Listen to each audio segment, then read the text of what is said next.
I want to welcome you guys to the Making Plays Roundtable by Playmaker. Obviously, we got some legends here in the building, but I want to give a massive shout out to our sponsors for making this happen. So thank you to BetMGM and also Morgan and Morgan.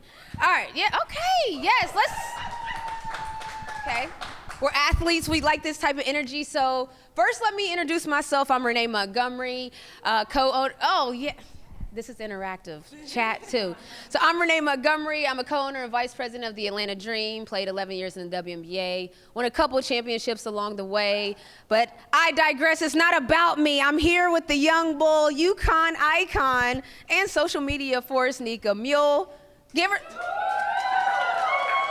We're gonna have to do like that. Y'all know that trend on TikTok where it's like, my boo's about to show you something. We're gonna be nice. All right, I don't know if y'all know that. Next, I'm joined by four-time WNBA All-Star, NCAA champion, and two-time champion, Jackie Young. Come on, y'all already know. Y'all already know. All right, so I entered the league over 15 years ago. Y'all didn't have to write that on my card, but I entered the league a minute ago, and it's crazy to see that even since I've retired in 2021, it's like everything's different. So I'm curious, like, what stands out to y'all? Like, in, let's say, the past 5 years, what have you guys seen that's changed throughout the league? What have you liked? Like, what are your perspectives on that? Let's start with Nika. Well, yeah, first, thank you for having me here. I appreciate it. I'm super blessed, and I feel like I always have this feeling of gratitude. Just, hearing my vets' stories of, Nika always tells me we used to share hotel rooms. That's unimaginable to me, So I always have this sense of gratitude, and to you guys also, because without you guys, obviously, I would never be blessed enough to have the opportunity to come into the league and have all these things. But also a sense of responsibility for the next generation to make it even better. So, it's mixed emotions, but super grateful to be in this position. Facts. And Jackie, so she talked about like sharing rooms, transportation's changed. What are your thoughts on where it is and where it's going?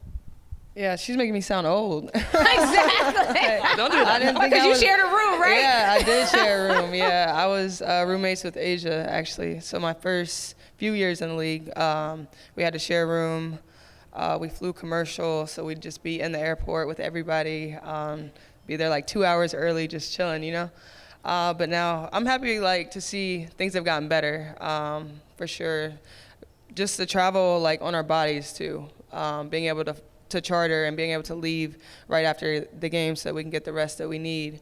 But yeah, I think the roommate thing is probably one of the biggest things. Kind of felt like college a little bit. It's great. Exactly. And speaking of college, we see now that college is almost this incubator that's starting careers. Obviously, you went to Yukon. You killed it in your aspect. #1 draft pick, by the way. I accidentally asked her what draft number she was. It was 1, as you guys know, but it was #1. But just talk about just the experience of how there's college that was at a certain level and what it's like on the college and then to come to the pros. Both of you guys played at obviously high universities. Nika, start with you. Yeah, I think I've had the privilege of experiencing kind of both, coming from Croatia, where it's bad, y'all. The resources are not there. To all of a sudden, I'm at Yukon, where we're blessed with an incredible facility, people who know what they're doing. You have everything. So I'm still not used to that. To me, it's still I'm in awe every time I see that. So also blessed enough to be drafted to Seattle Storm, first year of their new facility. So I think my routines have stayed the same because I was allowed for them to stay the same, if that makes sense. You have people that work so hard, facility that's incredible, everything is perfect, so why would I not just, the only thing I have to do is come in the gym and work hard. So that's the ultimate goal. So I'm gonna ask you kind of a similar question, but different. You were drafted #1, and there's a question about how do you think the draft placement affects your career? Was there a certain amount of pressure coming in #1, and how do you think you handled it from year 1 to year 2 and so forth? Oh, for sure. There was definitely a lot of pressure being the #1 pick. And I think for me it was different because I left after my junior year. So it wasn't like I knew I was going to be the #1 pick my whole senior year and could prep for that. And so, yeah, entering the league, it was obviously a big adjustment for me. It took me probably 3 years to kind of figure it out. And so I also had a slower journey than most number one picks. And so, just the pressure of the outside world, like expectations and what they think you should accomplish, when you should accomplish it. And so that was the hardest part for me, but I was able to, just keep my circle small, keep the people around me that matter the most, that have been with me throughout my whole career, and so I think that was probably the biggest thing, was trying to figure out how to work in this league, how to make it work, and so it took me a few years. And what helped you with that? Because first of all, a lot of people, you're very quiet. It's interesting. I'm pretty sure, I don't know if I've heard you say this many sentences ever. So I'm staring at her oh, wow, okay, she's talking. What was that like? Was that, who helped you, your team? I think I saw the Aces was saying you was acting up at Unrivaled because you was acting real. You was acting like a socialite at Unrivaled. I know. No, they just had a lot of cameras at Unrivaled. That's what I said. But I would go Asia Wilson. I mean, she was drafted a year before me.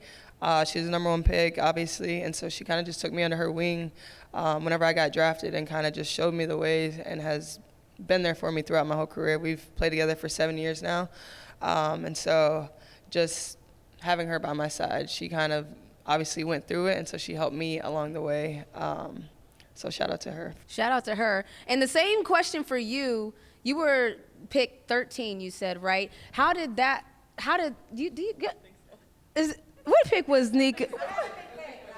I mean, Nika don't even know. She was just like, baby, I'm glad we here. Yeah. Okay, so you were 13, though. What was that like, in a sense of you're coming in, now you're trying to make sure that people know that you can play at this level, show what you can do? What was your thought process when you got drafted? Yeah, I mean, I obviously didn't have the pressure of being the number one pick. And, people expect you to be a superstar. And I feel like that's such a different kind of pressure. I had the pressure of, how do I make this team? There's not a lot of spots in the league. Every spot is a blessing. So for me, it was more of that pressure. And I didn't necessarily care what number was next to my name at the draft board. It was more okay, what team is it? What do they need?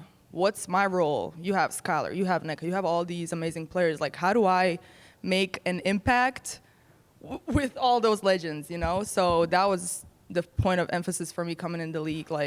What do those players need from me? Even if it's sitting on the bench and being the loudest one, you got to do a good job at that too. So, I would say that was the biggest thing for me. So have you played overseas yet?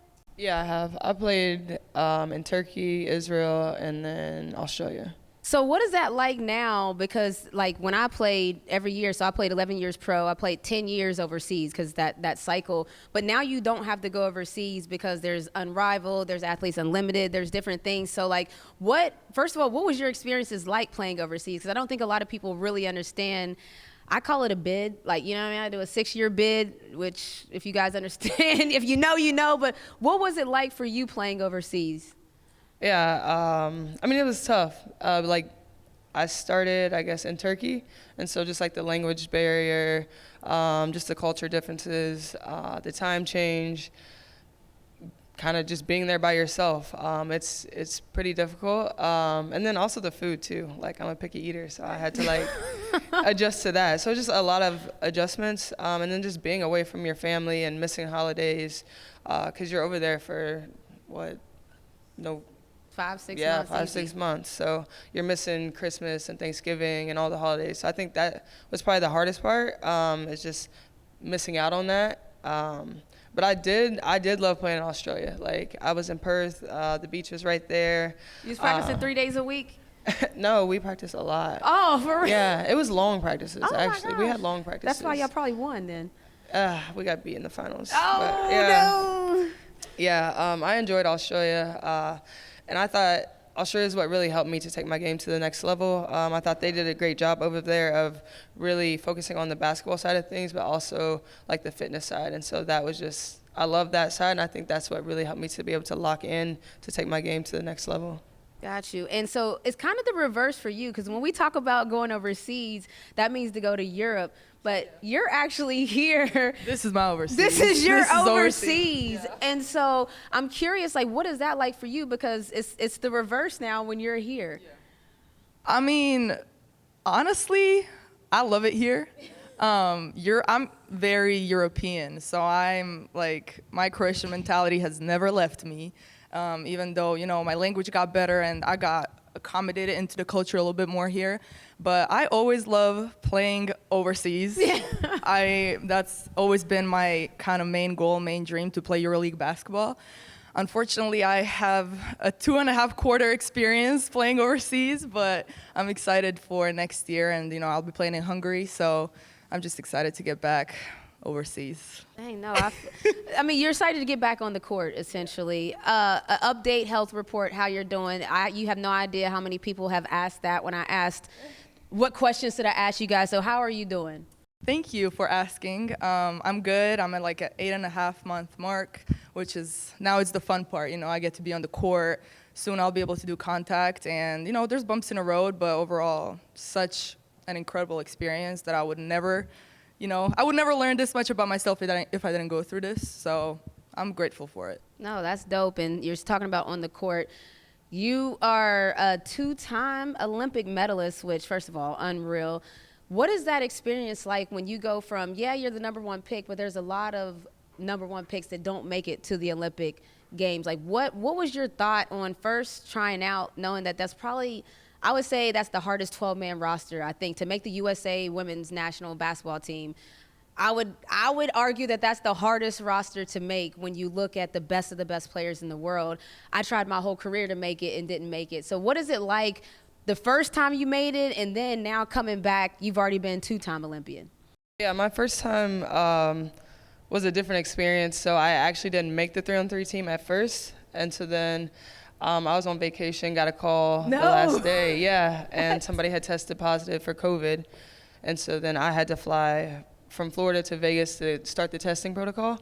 And then I thankfully was negative. So then I ended up flying out maybe 24 or 48 hours later, and I met the team in Tokyo. So yeah, that was crazy because I wasn't planning on playing in the Olympics, so I had kind of like wasn't thinking about playing 3-on-3, which is a very different game than 5-on-5.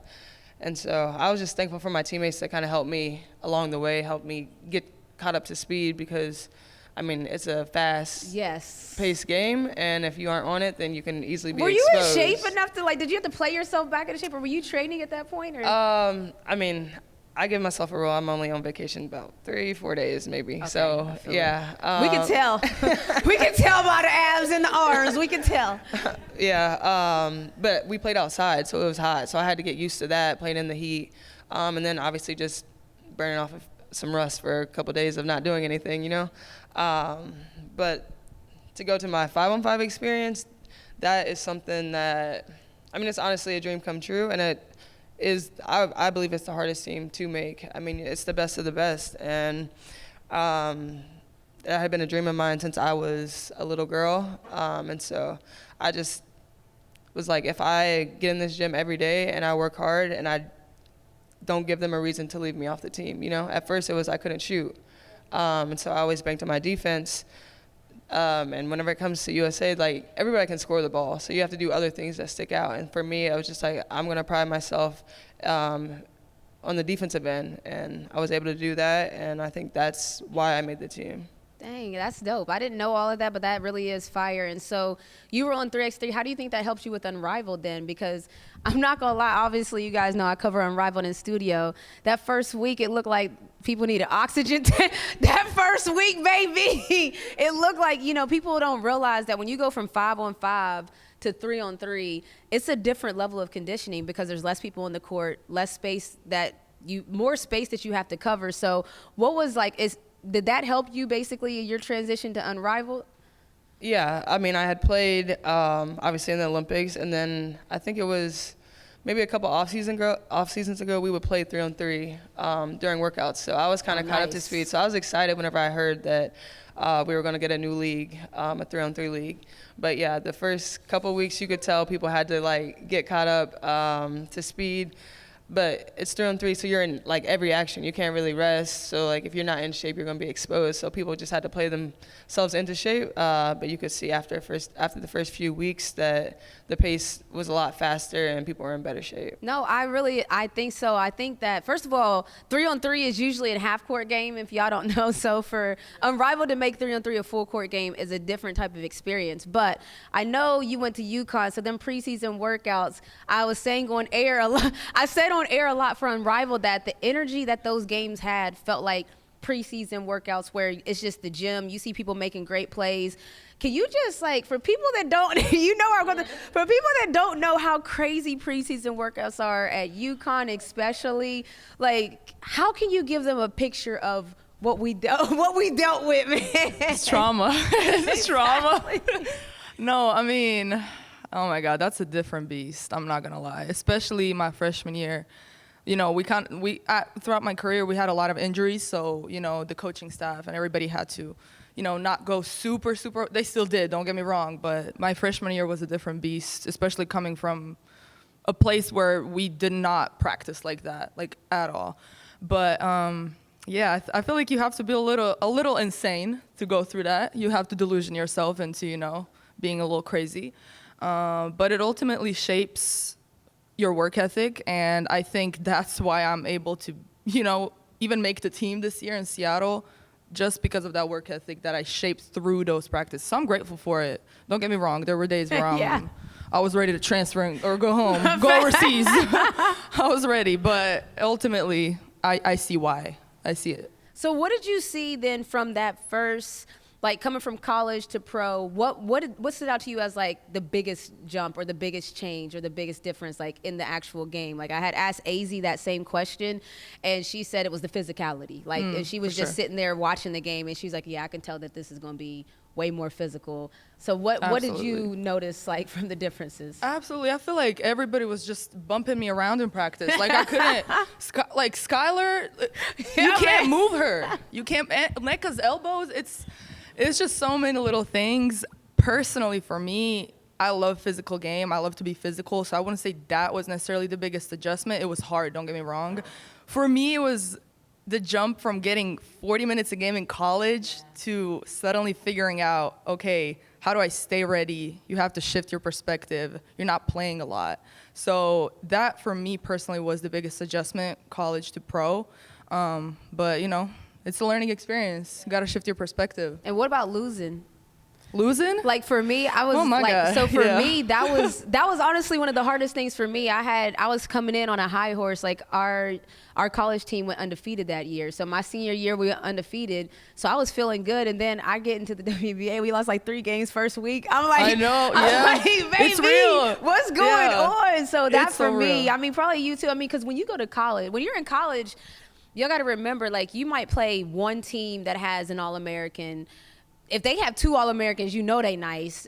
But in the WNBA, everybody on the team is an All-American. So you're in this whole different space of, like, every night, especially your position, every night you're going up against the who's who of the WNBA. Like, what is your mindset like going up? Because, like I said, especially in that 2-3 guard position, it's no joke. Like, what is the mindset going in every night?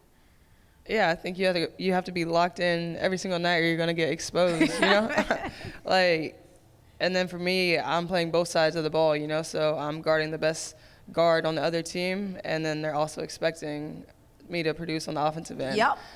So, yeah, I mean, it's tough. But, I mean, I love the challenge. There are a lot of great guards in the league. It's like every night. Like, it used to be a Joel Lloyd, Enrique, Skylar, like, I can literally down the line every night. So I think you just have to be locked in, I mean, every single night. So when did you start, like, your body journey, like, in your fitness? Because a lot of times, like, I've had teammates where it started, if they get injured, you're in the rehab process. And I don't know if you guys understand about the rehab process, but it involves a lot of weight training because you have to almost rebuild the muscles. So sometimes I've seen some of my teammates fall in love with weight training and their fitness from an injury. Like, I already asked you, the chat told me to ask her what is her arm and ab regimen. She said we ain't giving them all that, but when did you the tea. give me drop a workout, please? But also, like, when did you start to fall in love with that journey? Honestly, in high school, I took like CrossFit class, strength and conditioning classes, and I would work out with our football coach. And so that's kind of where I fell in love with it. And then I just love the results. Like, I like. I don't know, like, yeah. You see it. Yeah. So I guess the process. Like, I just love just going in there working out, and I know that you're going to see results from it. Like, yeah.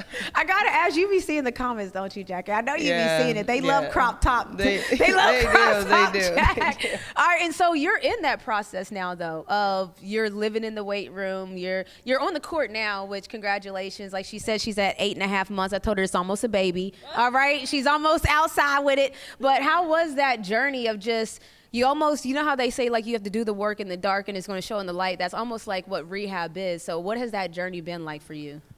Oh, my God. It's been from the worst emotions that you can feel to, like, the best emotions you can feel. It's such a rewarding process. But when it's a bad day, it's a bad day. And it's so important to lean on the people around you. Thankfully, I have such a great support system. But what I've learned is to not look too far in the future. Take it day by day. Celebrate the small wins. If I can lift my leg up today, a little bit more than yesterday, that's a win. And that's been pushing me so much. And now, I just want to say, like, having Jordan Horston, she tore her ACL. Katie Lou tore her ACL. We're all at different stages. So I get to see Katie Lou in her first month and look back and be like, oh, my God, this is where I was. Like, you get a sense of appreciation. But then she gets to look at me and be like, wow, this is where I'm going to be. Yeah, so I love that part. I'm so grateful to have them. Obviously unfortunate, but grateful for us to be able to go through it together. And are y'all, like, talking to each other, encouraging? Because Katie was basically like, I'm the Achilles guy. Like, when somebody tears their Achilles, they reach out. So is there, like, a community happening there? ACL community exists. Wow. Oh, yeah. Wow. It's I'm happy to be a part of it. Wow, that's crazy. And so speaking of, like, just the gruel and tear on the body, like the WNBA, we've added more games. A lot of players have outwardly talked about just the schedule and how tight it is.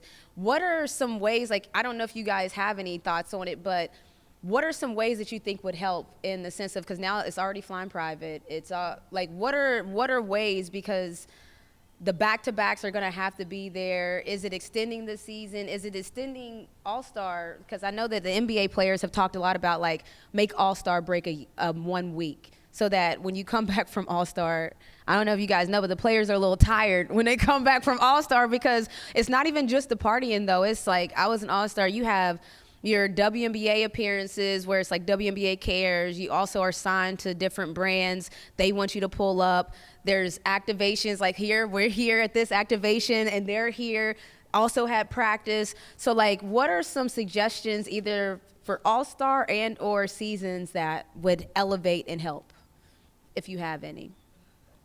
No, I think you mentioned it a little bit, just about maybe expanding the season, just because there are a lot of games that are jam-packed. I saw somebody post, it was like they've had 11 games in 20 days. Like, that's crazy, but yeah, I mean, I don't know exactly what to do. I mean, you said expand the season, maybe that could be it, but then that obviously runs into overseas and then Unrivaled now, so. That's the thing. I mean, because when we start to talk about sports, it's tough because you can't start the WNBA season earlier because we come straight out of the college season. So it's been talked about a lot how the college players, myself personally, we won. 2 days later, we're having the championship at Yukon parade, and then within a week, I'm at the draft, like getting drafted. So there's not really room to start before. There's not really room to extend afterwards. I'm glad I don't have to figure out this answer, but this is just kind of making people aware of it is a tough situation. But going to that point, the growth of the WNBA. So we have teams expanding. What are your thoughts on just expansion, or what teams are you excited to play? Like, what cities are you most excited to go to when it comes to expansion? So we got Detroit coming. We got Philly coming. We got, we got D-Town in the building. We got Toronto. Yeah, so what cities are you most looking forward to playing in? I'm excited to go to Toronto. I've heard it's fun, so. That's it? Yeah. No, that's what they say. They say Toronto's fun, so I want to see what it's about. So you haven't neither been to Toronto? I haven't been either, by the way. So where are you most excited to go play? I'm very excited. I'm just like trying to figure out where would be cool. Are you asking me about new teams? Yeah, of the expansion teams, which ones are you most looking forward to? I'm excited about Portland. Yeah. Yeah, I think that one's gonna be cool. It's close to Seattle, so it's a little trip for us. But I'm excited about everywhere, honestly. I do want to, kind of just say the expansion of the teams is incredible, but I do think it's also important to maybe expand roster spots. I think that would be very beneficial for the teams. Kind of piggyback to what Jackie said about growth of the league and like the games and how long the season is. I think adding 1 or 2 more roster spots to every team would be super beneficial, but that obviously means more pay. And it's just, we can sit here and talk for hours about this topic. It's really challenging, but I think there's room for growth. Yeah, for sure. no, I mean, this is the things that the CBA is coming up, but these are topics and discussions, but it's good for people to just understand the situations. All right, so this next question is sponsored by our friends at BetMGM, where they're always making it legendary. All right, so what is your Mount Rushmore? What is your Mount Rushmore of WNBA legends? But I'll start out because I always do mine in the Yukon. I just make my Yukon Mount Rushmore because you can just easily do that with them. So I would do, starting at the 5, Tina Charles. At the 4, Swin Cash. At the 3, Diana Taurasi. At the 2, Maya Moore. And then I just throw myself in there at the 1. So I'll start out and I do my Yukon edition, but y'all, so I took that answer. What y'all got? Jackie, we'll start with you. Who you got? Oh, that's tough. That's tough. Yeah, that's tough. I've been passing on this question all weekend. Like, I've gotten it so many times, I've been passing on it. Yeah, that's tough. I'll just go with some of my favorite players. I'll go Sue Bird, Diana Taurasi. I'll take myself at the 3. You better. I'll go, maybe I'll go Candace at the 4 and Asia at the 5. Okay, I like that. That's solid. What you got? Oh my God. What you got? Yukon bias is real. I say Sue, DT, Maya Moore, Cheryl Swoops. I really like her game. Got some snaps back there. I got little snaps for that. And let me put Lisa Leslie on there. But again, it's so impossible. It's impossible. No, it is impossible. And something else that I've seen, we named some OGs, and we're also moving forward into the future. Fashion is just like completely. Lisa was probably ahead of her time because when I went to games, I went good and ugly. You know what I mean? It was not even a thought. That was not even in my stratosphere thinking about what am I going to wear. It was like, of course, I'm about to wear whatever Nike gear I got because I was signed to Nike my whole career. So that to me has been unbelievable to watch. And I hope y'all know, too, that these players are getting dressed up for probably 10 minutes. For 5, they doing all of that for y'all because it's a 10. Am I lying? You come from the hotel, you walk the tunnel walk, and then you change into whatever you're playing in the game. So when you see people dressed from head to toe, hair done, nails done, everything did, that's for a 10-minute fashion runway, which that's kind of what the runways are. So we've seen it pretty much be like a cultural touchstone. How did you find your personal style? What is your style? What are your vibes on game day? I kind of just go with a streetwear look all the time, and I will usually or always have a crop top on. Okay, listen, I'm trying to tell you. Yeah, and then just depending on how I'm feeling, maybe a hat, and then my hair crimped if I'm wearing a hat usually, and then whatever type of chunky sneaker usually. Okay, so she's streetwear, cash, feeling comfortable. What you got, Nika? I feel like whatever I feel like, you know? It's how I'm feeling that day. I like to look different, maybe not everybody's taste style, but I like to look myself, and what that means necessarily, I have no idea. I've always liked fashion. I've always liked the idea of being creative and expressing it through your clothes, what you're wearing, how you're presenting yourself, because it just ultimately gives me confidence, and it's just fun. Why not? You know, it's a fun way to express it's giving yourself. Storm right now. Yeah, a little bit. It's giving Seattle. Yeah, Under Armour helped me design this piece. Oh, nice. Yeah, so it's Well, what you gonna tell us that to tell us about that thing? Goodness. I mean, it was just a cool little project that we've been working on, and it's a little thank you to Seattle for taking care of me during my injury also. So, you know, That's just wanted fire. to show them out. No, too. that's fire. I love the collabs. I love what's happening. How far in advance, like, do you know your outfits? Like, do you have your whole season already selected? Do you, like, because I'm not even kidding. Like, I talked to Nika Jackson. It was probably a week before the season started, and she pretty much knew, you know, like, the whole season. She had the fits ready, and you see how she be stepping out. So it's like, I'm just curious, like, some people are like, nah, I'm a game, like, they'll have options and pick it out the game day, but what are y'all's? Are you like a game day decision, or do you kind of know what's coming? I have a stylist, so we'll kind of do like a block of games at a time. We can't go too far ahead because, like, some days you wake up and you're like, oh, I don't want to wear that fit today, Yeah. you know? So Yeah. I keep mine like in a short stint and then just see how I'm feeling for that game. And then obviously sometimes it depends on what city we're in, or Yeah, what cities do you want to, like, put that on? Like, I'm just, like, what cities you're like, all right, I'm going to go chill, and then what cities you're like, all right, I'm going to put a little fit on? Yeah, I mean, New York, you usually always wear a fit, LA, and then I'm usually chill fits, Minnesota, Con, you know, like, on the road I always wear a sweatsuit. I don't do like a fit for real on the road. I usually just keep that for home games, and then I will do a ton of fit on the road whenever it's like playoffs. Oh, okay. Yeah. So playoffs, you turn up. Yeah. You ain't turning up for Atlanta? No. No. All right, Ben, what about you? What cities are you like, yeah, I'm going to put that on? Every city. Yeah. That's what's up. I think Dallas sometimes I'm like, oh my God, it's too hot to wear this. So I just put something chill on, but everything else. Wait, I have a question. You wear a tunnel fit for Con?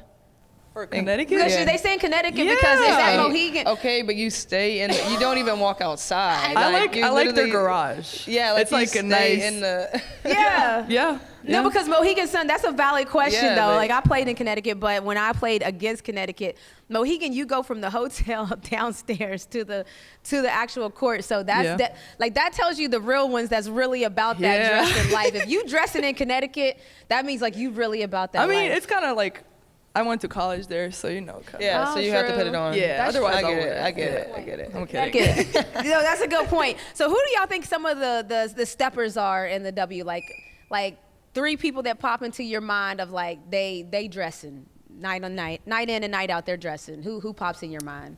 I'll go Rakia. Yeah. She always, she's fire. I'll go Enrique. Oh yeah. I like her style. I think Ka's style's Oh good yeah. too. Yeah, I saw she had that oversized suit on with the tie one time. It was giving high fashion. It was giving YSL. Yeah.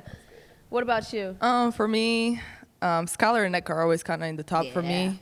Olivia Nelson-Ododa, I think she has a great sense of style. Has her own clothing line out. Yes. Tip Hayes. Oh, another one, own clothing line out. Diamond the Shields, honestly, I love her style yeah. too. So, yeah. Who would y'all let style you for a draft night? Like, if you had to have a WNBA style you on a draft for your draft, who would you have do that? Jackie. I'll go a player in the league. Yeah, a player in the league that you would trust to style you on draft night. Who would you trust? I could go Tiffany Hayes. Okay. Yeah. I like that. Shouts to Kier. I'm gonna say Skylar. Oh yeah, Skylar's one of them. Like, Skylar, she dresses in a different tax bracket. Yeah. Okay. Yes, honestly. You gotta know what I mean by that. It's like, if you start to break down Skylar's fit, so you go from the top to the bottom to the purse to the shoes, it's like, oh, okay, Skylar playing. She playing a different game. All right, so we have you have over 500,000 Instagram followers is what they're telling me here on this card.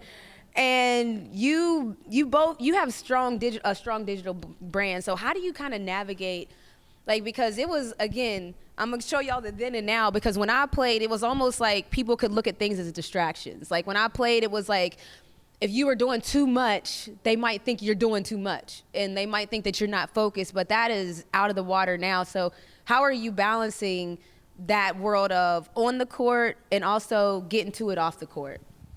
Yeah, that's a great question. I feel like it's a process. I'm still trying to figure it out because like in college, I didn't view social media as like a brand for myself. Like it wasn't like, I wasn't looking at myself necessarily as a brand. Coming into the league, a boom happened, and you have to figure it out somehow. For me, it has honestly been deleting the apps. I only have Instagram right now. As opposed to like, so you deleted TikTok? I don't have anything except Instagram. I think I have TikTok, but it's like one of those apps that's like hidden on your phone. You can't like, it's just there. Yeah. So I think that's been a big thing for me, kind of, because I found myself being distracted by it at times. And I think it's necessary to kind of, for me at least, delete it and out of sight, out of mind. You know, I look at it as business strictly, but then also I do think a creative outlet, because if it's just strictly business, it's not authentic to me. So kind of like a mix, but you know, it's always a learning curve with that kind of stuff, because it can be a little dangerous when it comes to distraction or, you know, prioritizing certain things, because priority for me is basketball. And yeah. What about you? Like, how do you balance that world of course, you have your name, image, and likeness, sponsors, deals, and then also you're elevating your game on a normal basis? Yeah, I mean, for me, I'm not on social media that much, you know. I post every once in a while. But yeah, I just kind of stay like ducked off. Why is that though? Was that like a decision you made, or is that just like you're just not into it? Like what is it? I don't know. I just like to be low key, you know, and so I don't post very often unless it's like tunnel fits or something. I've been trying to give the people what they want, you know. They're always asking. Give the people what they want. But yeah, I mean, social media is tough. Like, you have a bad game, they're in your comments. Like, so I think it's like a balance. But yeah, I think it works well for like, if that's how you want to use it. But for me, I just trying to give the people what they want, honestly. Yeah, man. Give the people the crop tops is what they want. And so kind of too that you brought it up, but like with athletes, again, I'm always going to do the then and now. When I was playing, it was almost looked as like a weakness if you would say I'm struggling mentally, or I'm struggling with this, or man, like I'm really feeling down. People would probably say you're not tough enough, or you're not mentally tough enough. But now we've obviously elevated and understand and that athletes, they go through things too. How do you handle that? Like if you had a bad game, obviously, by the way, nobody has to tell an athlete they had a bad game. Like I want everybody, just in case you didn't know, you never have to tell an athlete they had a bad game. You never have to tell an athlete your opinion is probably not wanted or needed. So how do you handle when people give unsolicited advice, comments that maybe like when you're not going through it? Do you just kind of get away from the platform, or what? Like, how do you handle that aspect of it? Yeah, I mean, I kind of just stay away from it. Like, I missed a game winner a few games ago. So, you know, people were on my head after that. But I just, honestly, after that game, I just turned my phone off, you know, just let it die down a little bit. And then just kind of staying off social media, because, you know, people, I don't know, they act like just because we're athletes, we aren't human, you know. So people can be hurtful at times. So I just try to just stay off there and not like be in the comments too much. But like sometimes you're just trying to clear out a notification, you see something, you know? Yeah. So that's Have you ever clapped back? Nah. No. Just curious. No, yeah. I don't either. Like, cause my whole thought process is if you clap back, sometimes people just want attention. Unfortunately, people do a lot of stuff for clout, attention. I see in somebody's bio that like, I'm blocked by, and they'll name like that athlete or celebrity. I'm like, so that's like a claim to fame. So you have to really start to think about that. So I feel you on the not commenting back. What about you? Like, how do you handle the negativity that comes along with being an athlete? I'll block. Okay. I'm quick to press the button. I don't care. I think I'm very grateful that negativity on social media never gets to me. Like, seriously, I never cared about it. And I kind of, in a sense, feel like your biggest haters are your secret biggest fans. Because why are you wasting so much energy on me?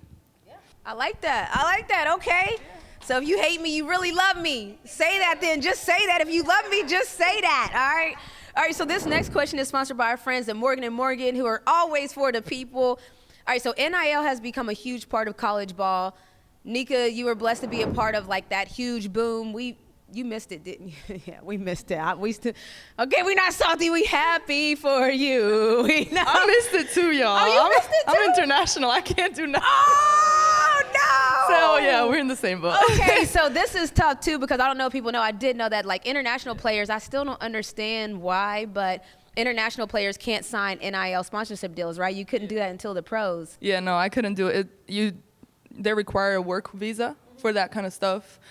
Honestly, I didn't pay much attention to it. I obviously would have been nice to, earn a little bit of money on the side, but ultimately, bigger picture, I don't think I was necessarily ready for that kind of thing anyways, so I could just focus on other things, getting myself better as a basketball player, and then coming into the league, obviously, I've had experience with my previous teammates. I had Paige, AZ on the team. I was going to say, I mean, you saw front row two of the biggest NIL stars. Exactly, and they handle it so well, with so much grace, and they keep their priorities straight. So I kind of learned from them, just watching, so helped. So the question that Morgan and Morgan is asking is, how would you guide the younger NIL gen that, like, we didn't really have that, I'm not going to call it distraction, but we really didn't have to juggle all of that while being a college athlete, while trying to make it. Usually we got there at the pro and you almost understand your process, you understand your routine, you almost understand yourself. So what would you say to a young NIL star that's coming up of like how to stay locked in or how to establish their brand? Like, what advice would you give them? Yeah, I mean, I was going to say to stay locked in. Like, I mean, kids are making decisions based off of money now. Like, I went to Notre Dame because I want to win a national championship, so like now it's kind of changed things a little bit. I'm just like, don't let that get lost. Like, you still love the game, so don't get lost in the money. The money will come with it as long as you're performing. Love that. Nika, what about you? What would you give to even international, like, because there's now, I think people are starting to see, like, the international game. If you look at the NBA, most of the top players that were for MVP, Nikola Jokic, you got coming Luka Doncic, SGA. There's a lot of international players that are entering the sport. And so what would be your advice to an international player that wants to come and play college ball and make it to this level? Like, what was that journey like for you? Yeah, I mean, I totally agree with Jackie. I feel like, don't make your basketball decisions based solely on money. I think that can create kind of a wrong relationship with why you're doing things, because I understand that the things that I have right now are ultimately because of basketball. And maybe it won't be my priority in, 15, 20 years, but right now it's what it is. For international players, I mean, things are tough, it's still hard to earn money. But I think that's kind of also the good thing about it in a way. That's how I look at it, because you get to keep that pure sense and love for basketball and winning and all those things, which is always important at a collegiate level. So, So what have you guys thought about, like, this athlete entrepreneur space? Like, I think for me, dang, it's like, I can remember when I played in the league, there was basically Nike and Adidas. Like, those were pretty much the only two brands that signed players. I think there might have been one player that had a signature shoe. Now we see that Asia has a signature shoe, Sabrina has a signature shoe, Caitlin has one coming, Stewie has a signature shoe. Like, does that motivate you to be like, all right, what can I do in my world? We see players being team owners. I think Aaliyah Boston just became a team owner. Angel Reese is a team owner. Like, what does that do, seeing all of these different opportunities now that me personally, I didn't see happening in the women's game as much before? Like, what does that do to you, the player? I think it's important. I think it's important for the women's side. I'm happy for Asia, Stewie, everyone that has their own signature shoe, and it's cool to see like players in the NBA wearing them in college. Yeah, facts. So I think that's pretty dope. Just having these great athletes having their own signature shoe and getting what they deserve. Yeah, no, I think Sabrina, to your point, has like one of the top 3 worn shoes in the NBA, like in the actual NBA. So we're not even just talking women's sports, but I do love that point of women's sports is crossing over to everything. What about you? Like, what does that open your mind to do? Do you have any passions? I mean, you already created this design. Is fashion something that you want to dive into more? Like, what are you looking to do off the court? Yeah, I mean, it's obviously a blessing to be able to do things like this. Like I've said, I've always loved fashion. I always loved it, everything that came with it. I think ultimately it's so important for us women in the WNBA to be perceived as multidimensional people, because we are not just basketball players. We are mothers. We are business women. We are, owners, activists. So it's so cool to see women do more than just one thing. And I think for young girls and boys who are looking up to, WNBA players, they have great role models. And to be able to wear, a Sabrina shoe or Asia Wilson shoe, it's so cool. And it makes them think they can do it too. No, it's fire. I mean, just even seeing like the maturation of the coverage of players. It's like I used to know when an NBA player had for breakfast. If he had a headache, you'll know it because it's on the timeline. There's people covering it. There's media covering what sneakers, what shoe lines. But now I'm starting to get that type of access where I literally tweeted out, like, what question should I ask Jackie and what question should I ask Nika? And, like, they know them. Like, she was at Waffle House the other night. They asking me what she ordered. I'm like, yo, like, so people are tapped in. And to me, that's a good thing because when people are tapped in, brands are tapped in, and it just grows. And so now I know we're at our time I need to ask some questions. So we're going to ask some fan questions sponsored by Morgan and Morgan, who are always for the people. So let's give the people what they want. Don't be shy. You got a chance to ask Jackie or Nika a question. Anybody, any questions? What we doing? Okay, so obviously the W is in a great position right now, and the Unrivaled was a huge bonus to the league.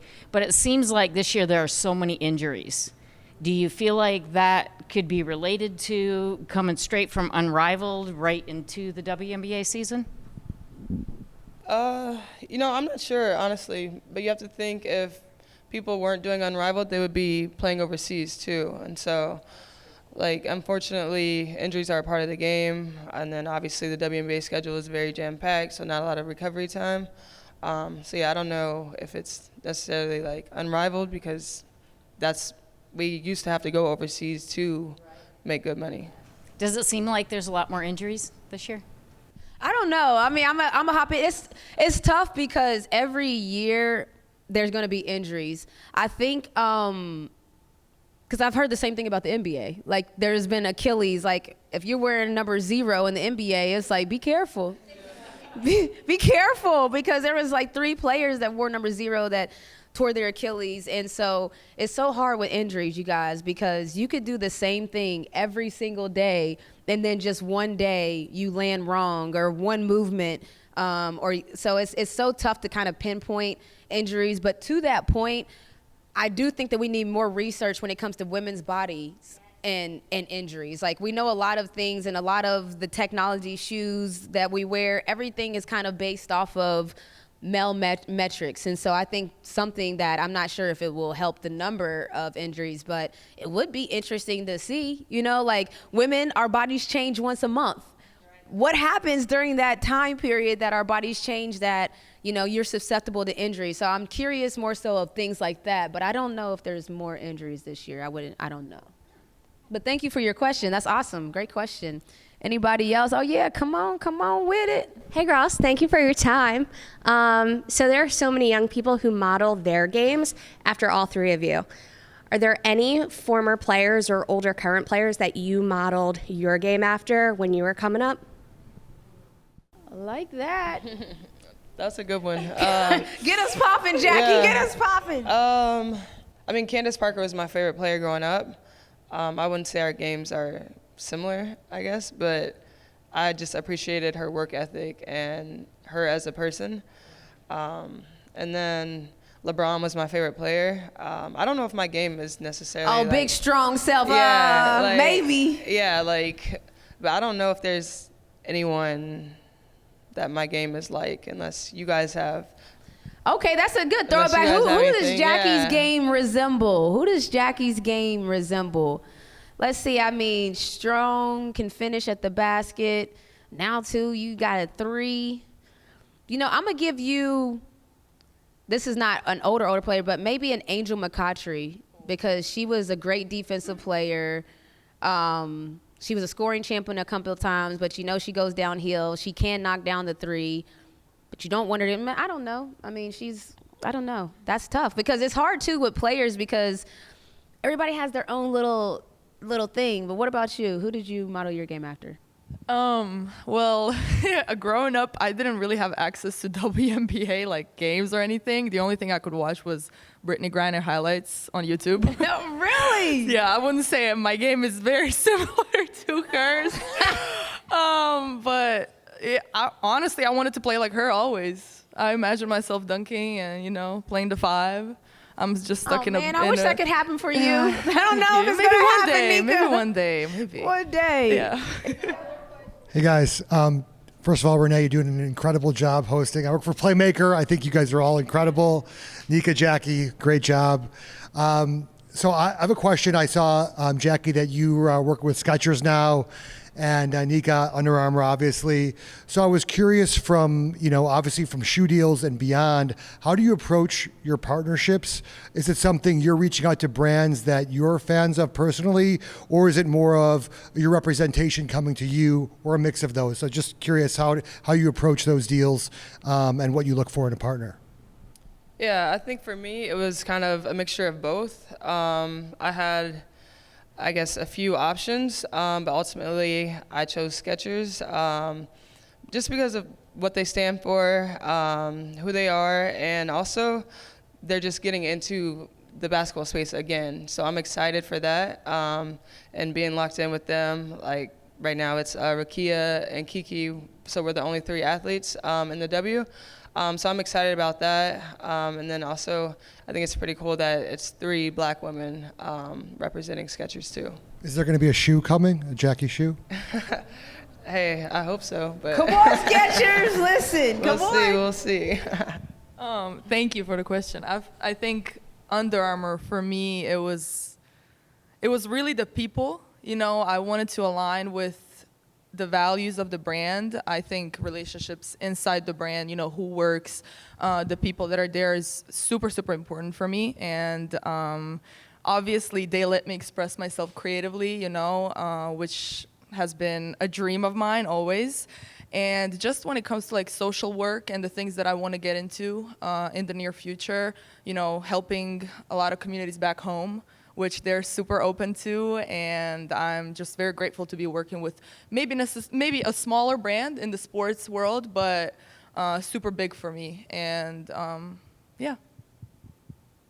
Any Steph energy? Has Steph talked to you? Did he recruit? How was that? Did he recruit you?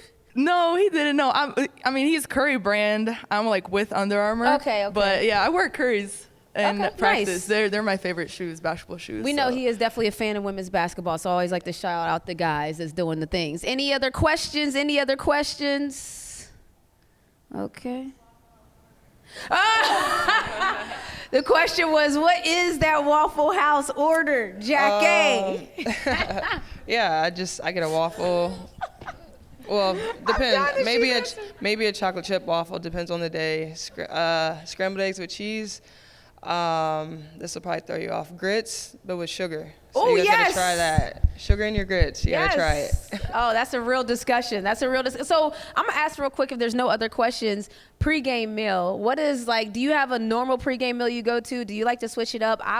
I'm the psycho group that I pretty much ate the same thing all the time, and I really didn't know it was weird until I became I call it a normie or a regular citizen.